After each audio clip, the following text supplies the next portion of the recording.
दोस्तों good morning, नमस्कार। Mission बीएचएफ channel में आपका तहे दिल से स्वागत है। मैं आपके सामने एक न्यू चीज़ लेके आया हूँ दोस्तों आज बात करूँगा मैं नेगेटिविटी एंड पॉजिटिव के ऊपर। दोस्तों आज जिस इंडस्ट्री पे अपन सभी काम कर रहे हैं या फिर जिस भी प्रोफेशन में आप काम कर रहे हो, ये चीज़ आपके लिए बहुत ही इम्पोर्टेंट है दोस्तों। आप चाहे गवर्नमेंट जॉब कर रहे हो, कुछ भी कर रहे हो आपकी लाइफ में, या फिर खुद का सेल्फ बिजनेस कर रहे हो, कोई भी चीज़ कर रहे हो दोस्तों, तो जिस भी फील्ड में आप काम करते हो दोस्तों, उस फील्ड में आपके सामने दो फेज हमेशा रहते हैं, एक तो नेगेटिव और एक पॉजिटिव। कुछ लोग आपके बारे में पॉजिटिव बातें करते हैं, कुछ लोग आपके बारे में नेगेटिव बातें करते हैं। कुछ लोग आपके काम को पसंद करते हैं, कुछ लोग आपके काम को नापसंद करते हैं। दोस्तों किसी के पसंद करने से और नापसंद करने से ना तो आपका काम अच्छा बन सकता है, ना ही बुरा। दोस्तों मैं आपको 4 फेज के बारे में बताऊंगा कि जिस भी इंडस्ट्री या जिस भी फील्ड में अपन काम करते हैं, उस फील्ड में और उस इंडस्ट्री के 4 फेज होते हैं और हर इंडस्ट्री को और हर फील्ड को उन 4 फेजों से गुजरना पड़ा है। मैं एक एग्जांपल आपके सामने दूंगा, उन एग्जांपलों से आपको समझ में आ जाएगा दोस्तों कि मैं जो बात कह रहा हूँ वो सही है या गलत है। आप खुद समझ जाओगे दोस्तों कि आप जिस इंडस्ट्री में काम कर रहे हो, जिस फील्ड में काम कर रहे हो, वो चीज़ आपके लिए कितना मायने रखती है। दोस्तों बात करता हूं मैं फेज के बारे में। दोस्तों फेज का हिंदी अर्थ होता है अवस्थाएं। दोस्तों जिस भी फील्ड में, जिस भी इंडस्ट्री में आप आते हो, उसमें 4 फेज होते हैं। दोस्तों मैं एक एक करके चारों के नाम आपको बताऊंगा, फिर अपन इसके बारे में बात करेंगे। दोस्तों कोई भी इंडस्ट्री हो, कोई भी फील्ड हो, उसमें 4 फेज में सबसे फर्स्ट फेज आता है दोस्तों नेगेटिविटी का। यस दोस्तों, नेगेटिविटी का। हर जगह आपको नकारात्मक बात का सामना करना पड़ता है। जो भी फील्ड, जो भी इंडस्ट्री स्टार्टिंग में स्टार्ट होती है, उसके बारे में लोग और दुनिया नेगेटिव बातें करते हैं। ओके दोस्तों, उसके बाद में दोस्तों उस चीज़ के बारे में आता है पॉजिटिव फेज। जैसे ही लोग उसके बारे में जानते हैं, उसको समझते हैं, तो थोड़ा थोड़ा उसका पॉजिटिव माहौल आपके चारों ओर आपको देखने को मिलता है। फिर जैसे ही माहौल पॉजिटिव होता है दोस्तों तो वो फील्ड, वो इंडस्ट्री ग्रोथ करती है। तो दोस्तों तीसरा फेज होता है ग्रोथ फेज। दोस्तों ग्रोथ जब इंडस्ट्री करती है, फील्ड जब ग्रोथ करता है, तो दोस्तों लोगों का अट्रैक्शन, लोगों का आकर्षण और लोगों का रुझान और लोगों की रुचि उसकी तरफ बढ़ती चली जाती है। जैसे उसकी तरफ लोगों की रुचि और आकर्षण और रुझान बढ़ता है, तो दोस्तों आपको पता है उसमें आपको बहुत सारा कंपटीशन करना पड़ता है। तो दोस्तों किसी भी इंडस्ट्री का और किसी भी फील्ड का चौथा जो फेज होता है वो होता है कंपटीशन फेज। अब दोस्तों आपसे मैं बात करूँगा कि आप कौन से फेज में किसी भी इंडस्ट्री में काम करोगे तो बड़ी सफलता हासिल कर सकते हो, कौन से फेज में आपके साथ कम सफलता हासिल होगी, कौन से फेज में, कौन सी अवस्था में आपके साथ क्या होगा। दोस्तों मैं एक एग्जांपल लेता हूं। आपको पता है दोस्तों कंप्यूटर, आज आपको पता है दोस्तों बच्चा और हर आदमी कंप्यूटर के बारे में जानता है। जब शुरुआत में कंप्यूटर आया था दोस्तों, उस टाइम पे 1% लोगों ने कंप्यूटर को समझा था, कंप्यूटर के मायने को समझा था, कंप्यूटर की अहमियत को समझा था और उसका साथ दिया था। और 99% लोग उस कंप्यूटर का, उस इंडस्ट्री का विरोध कर रहे थे और कह रहे थे कि ये डिब्बा है और ये जो इसके आविष्कार की बातें कर रहे हैं लोग, इससे कुछ भी हाथ में नहीं लगने वाला, इनकी मेहनत बेकार जाएगी, इस चीज़ को कोई यूज करेगा नहीं, ये चीज़ किसी के काम आएगी नहीं। दोस्तों जैसे जैसे टाइम बढ़ता गया, 1% लोगों ने उसके साथ काम किया और 99% लोग उसका विरोध कर रहे थे। धीरे धीरे पूरी दुनिया को कंप्यूटर का महत्व और कंप्यूटर के बारे में पता चला। उन्होंने समझा कि अगर वो कंप्यूटर को यूज करते हैं तो उनका काम आसान हो जाएगा, उनकी जो समस्या है, बहुत सारी चीजें वो उनकी सोल्व हो जाएगी। तो धीरे धीरे आपको पता है कंप्यूटर के बारे में पॉजिटिव माहौल होने लगा और लोगों का रुझान उधर उसकी तरफ बढ़ने लगा। धीरे धीरे जैसे पॉजिटिव माहौल चारों तरफ हुआ, तो वो 99% लोग जो विरोध कर रहे थे वही लोग उसकी तरफ पॉजिटिव बातें करने लगे। और धीरे धीरे कंप्यूटर जगत में इतनी क्रांति आई कि हर घर में, हर बच्चे के पास कंप्यूटर होने लगा। और उस टाइम पे लोग कंप्यूटर के लिए पढ़ाई करने लगे, ऑनलाइन कंप्यूटर का कोर्स करने लगे, कंप्यूटर के बारे में जानने लगे, एक दूसरे को कंप्यूटर के बारे में बताने लगे। और जो लोग विरोध कर रहे थे वही लोग उसके पॉजिटिव फेवर में बात कर रहे थे। और धीरे धीरे इस प्रकार से कंप्यूटर जगत में ग्रोथ फेज हुआ और कंप्यूटर बहुत तेजी से बढ़ा और कंप्यूटर के ग्रोथ फेज के बाद में दोस्तों प्रेजेंट टाइम में जो फेज चल रहा है कंप्यूटर का, उसमें आ रहा है प्रेजेंट टाइम में दोस्तों जो फेज चल रहा है उसमें कंपटीशन फेज चल रहा है। आपको मैं बताता हूं दोस्तों, जिन लोगों ने स्टार्टिंग में कंप्यूटर सेंटर डाले थे उन्होंने खूब सारे पैसे कमाए और खूब सारा मुनाफा कमाया और अपनी लाइफ में सेटल हो गए दोस्तों। लेकिन प्रेजेंट टाइम में जो आदमी कंप्यूटर सेंटर डाल रहा है या कंप्यूटर एजुकेशन करवा रहा है दोस्तों, आपको पता है प्रेजेंट टाइम में उसकी दुकान का किराया भी निकलना मुश्किल हो गया है। क्यों? क्योंकि आज हर गली में हर जगह ई मित्र हो गया है, कंप्यूटर हो गया है, बहुत सारे काम कंप्यूटर के काम। आपके हाथ में एक आविष्कार है मोबाइल, जिससे बहुत सारे काम आप घर बैठे कर सकते हो। पहले ऐसे नहीं होता था, जब कंप्यूटर के बारे में दुनिया नहीं जानती थी और नेगेटिव फेज था, फिर उसके बाद में पॉजिटिव फेज आया, फिर उसके बाद में ग्रोथ फेज आया। तो इन तीनों फेजों में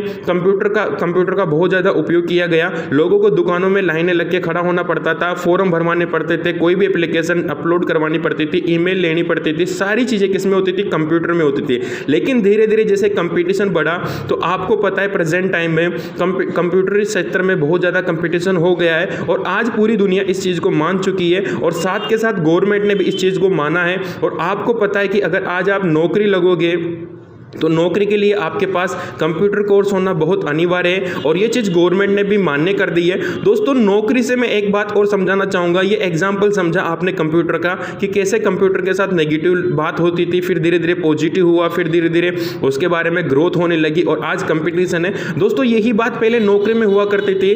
आज से अगर 40-50 साल पहले की बात करें दोस्तों, तो आपको पता है आपके घर में ज़बरदस्ती लोग, आपके पापा को पता होगा, आपके दादाजी को पता होगा, कहते हैं गाँव में एग्जाम्पल है, आपको हर जगह सुनने में मिल जाएगा कि पहले के ज़माने में सिर्फ आदमी को देख के उसकी ज़्यादा एजुकेशन नहीं देखी जाती थी और उसको ज़बरदस्ती घर से नौकरी के लिए उठाया जाता था।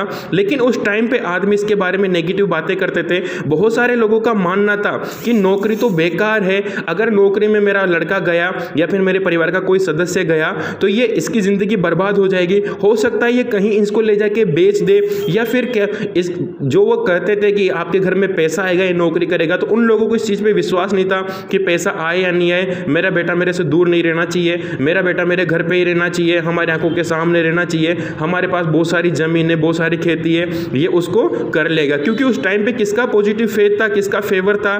खेती का, और खेती का पॉजिटिव फेज था, जमींदारी का पॉजिटिव फेज था। इसलिए लोग किसको नेग्लेक्ट कर रहे थे, किसके बारे में नकारात्मक बात कर रहे थे, किसको बुरा मान रहे थे? नौकरी को। लेकिन दोस्तों आप ही के आंखों के सामने देखते देखते नौकरी का इतना पॉजिटिव फेज आया कि प्रेजेंट टाइम नौकरी में इतना पॉजिटिव फेज आया कि हर आदमी उसकी अहमियत को समझने लगा। लोगों को समझ में आने लगा कि जो लोग नौकरी कर रहे हैं वो अच्छी लाइफ बिता रहे हैं, उनके घर में खूब सारा पैसा आ रहा है, उनको ज़्यादा मेहनत करने की ज़रूरत नहीं है, परमानेंट उनके महीने के महीने तनख्वाह आ रही है। तो दोस्तों लोगों का किसकी तरफ रुझान बढ़ने लगा? खेती को, जमींदारी को, इन सब चीज़ों को छोड़ के किसकी तरफ रुझान बढ़ने लगा? नौकरी की तरफ। तो दोस्तों जैसे 2000 का और 2010 का 2000 का टाइम आया, उस टाइम पे हर बच्चा, हर माँ बाप एक ही ख्वाहिश रखते थे कि बेटा तू पढ़ाई लिखाई कर और नौकरी लग, बेटा तू पढ़ाई लिखाई कर और नौकरी लग। ठीक है दोस्तों, तो उस टाइम पे कहा जाता था, आपको भी बचपन से समझाया गया होगा कि बेटा पढ़ लिख नौकरी लग जा, चाहे चपरासी की नौकरी मिले, लेकिन नौकरी भगवान होती है। तो दोस्तों देखो, जिस फेज के बारे में, जिस इंडस्ट्री के बारे में, जिस फील्ड के बारे में नेगेटिव बात किया करते थे,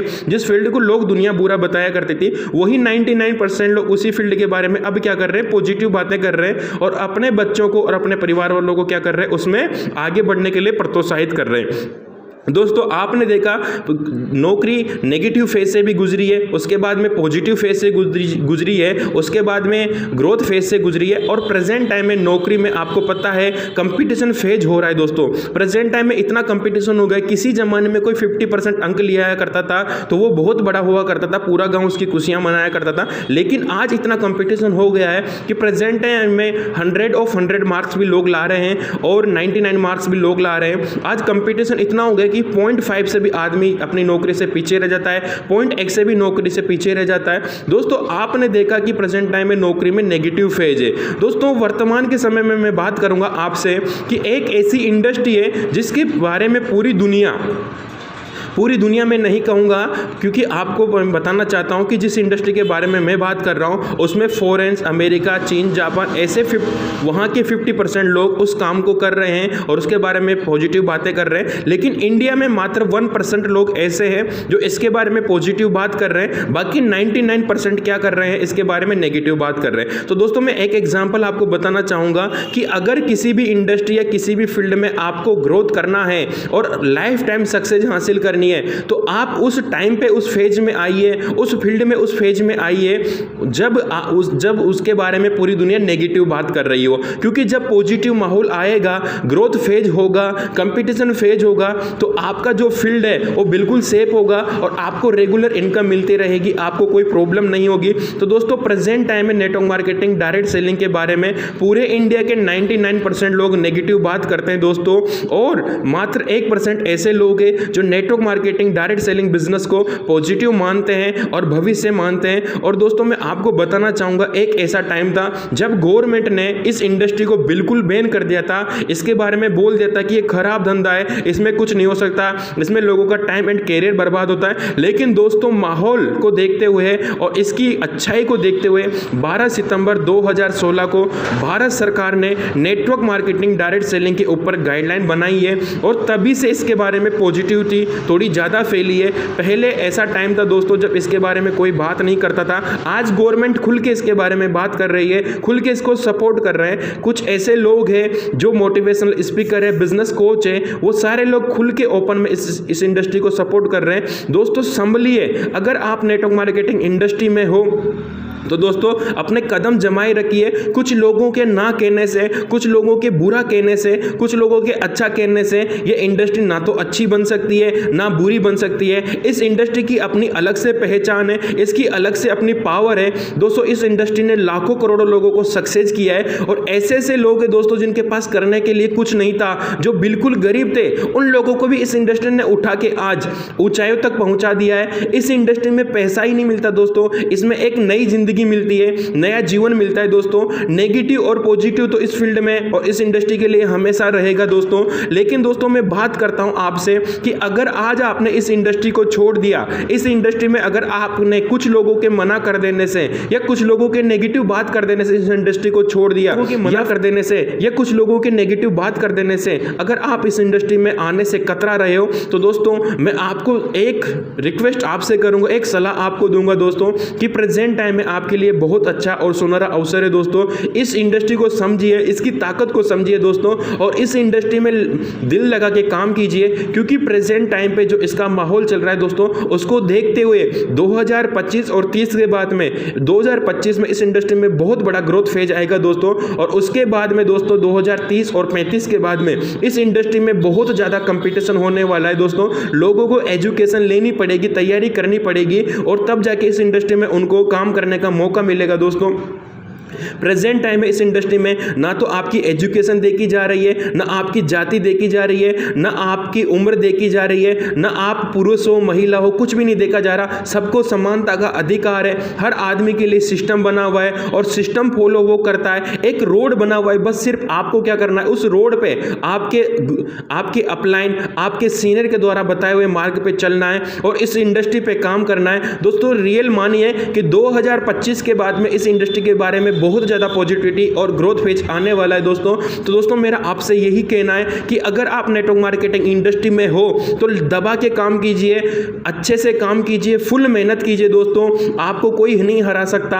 आप आपके हर साथी को इस इंडस्ट्री में काम करके पीछे छोड़ सकते हो। अगर आपको नौकरी नहीं मिली है, अगर आपको अपने सपनों की जिंदगी नहीं मिली है, अगर आपके सपने पूरे नहीं हुए हैं, तो मात्र ये एक ऐसी इंडस्ट्री है दोस्तों जो आपका ना तो कोई इन्वेस्टमेंट मांगती है ना कुछ मांगती है। बस इस इंडस्ट्री में सिर्फ एक चीज चाहिए, आपकी मेहनत और लगन। अगर आप मेहनत और लगन से काम करते हो दोस्तों तो 100% आपका सफल होना इस इंडस्ट्री में पक्का है दोस्तों। तो थैंक यू दोस्तों मुझे सुनने के लिए। अगर मेरा वीडियो आपको अच्छा लगा हो तो इससे ज़्यादा share and subscribe and comment कीजिए दोस्तों, ताकि उन लोगों के पास भी ये चीज़ जाए जो इस इंडस्ट्री को छोड़ रहे हैं, ये समझ के कि ये तो बहुत गलत काम है, ये हमसे नहीं होगा दोस्तों। मैं आपको लास्ट में बताना चाहूँगा दोस्तों कि इस दुनिया में कोई सा भी ऐसा काम नहीं है जो इंसान इंसान नहीं कर सकता।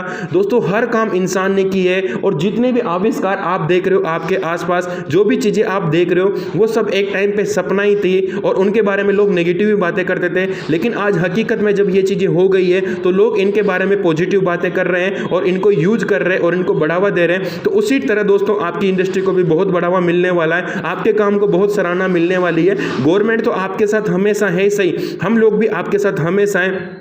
अगर कोई भी दिक्कत आप लोगों को आए इस इंडस्ट्री से रिलेटेड, कोई भी बात अगर आपको पूछनी है तो लिंक बॉक्स में मैंने मेरे नंबर दे रखे हैं दोस्तों, आप डायरेक्ट मुझसे कॉल कर सकते हो और इस इंडस्ट्री के बारे में और विस्तार से जानकारी ले सकते हो। थैंक यू सो मच दोस्तों। पसंद आया हो तो एक लाइक, सब्सक्राइब और एक शेयर जरूर बनता है दोस्तों। Thank you so much.